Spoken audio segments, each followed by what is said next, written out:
পঞ্চগড় বাংলাদেশের উত্তর পশ্চিমাঞ্চলে অবস্থিত একটি প্রাচীন জনপদ। পঞ্চগড় জেলার পূর্বে নীলফামারী জেলা, পশ্চিমে ভারতের পশ্চিমবঙ্গ, উত্তরে ভারতের পশ্চিমবঙ্গ ও দক্ষিণে ঠাকুরগাঁও ও দিনাজপুর জেলা। ইতিহাস থেকে জানা যায় ভিতরগড়, মিরগড়, রাজনগর, হোসেনগড় ও দেবনগর নামক 5টি গড়ের সমন্বয়ে গঠিত এই পঞ্চগড় জেলা। বাংলাদেশের সবচেয়ে উত্তরের জেলাটি হল এই পঞ্চগড়। এ জেলাকে হিমালয় কন্যাও বলা হয়ে থাকে। প্রাকৃতিক সৌন্দর্যের অপরূপ লীলাভূমি এই পঞ্চগড় জেলায় বেড়ানোর জন্য রয়েছে অনেক দর্শনীয় স্থান। আর তাই ভ্রমণ পিপাসুর আজকের পর্বে আপনাদেরকে দেখাতে চলেছি হিমালয় কন্যা নামে খ্যাত পঞ্চগড় জেলার শীর্ষ 22টি দর্শনীয় স্থান। তো চলুন বন্ধুরা, দেরি না করে এক নজরে দেখে নেওয়া যাক পঞ্চগড় জেলার দর্শনীয় স্থান সমূহ।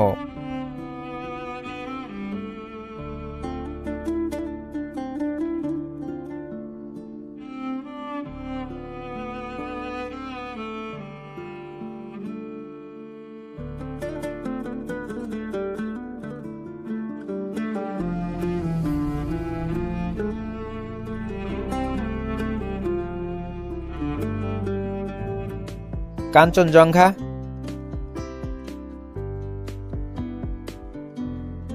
গোলকধাম মন্দির, মির্জাপুর শাহী মসজিদ, রক্স মিউজিয়াম,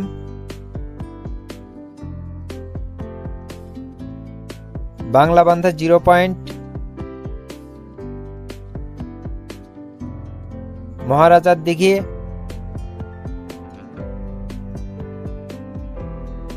চা বাগান,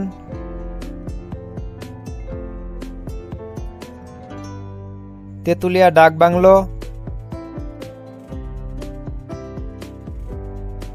ভিতরগড় দুর্গনগরী,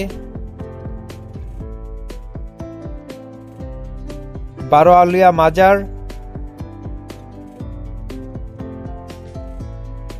বদেশ্বরী মহাপীঠ মন্দির, মিরগড়,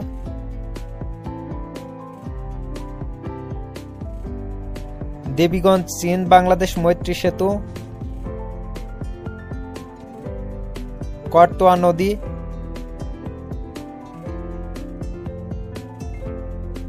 এশিয়ান হাইওয়ে,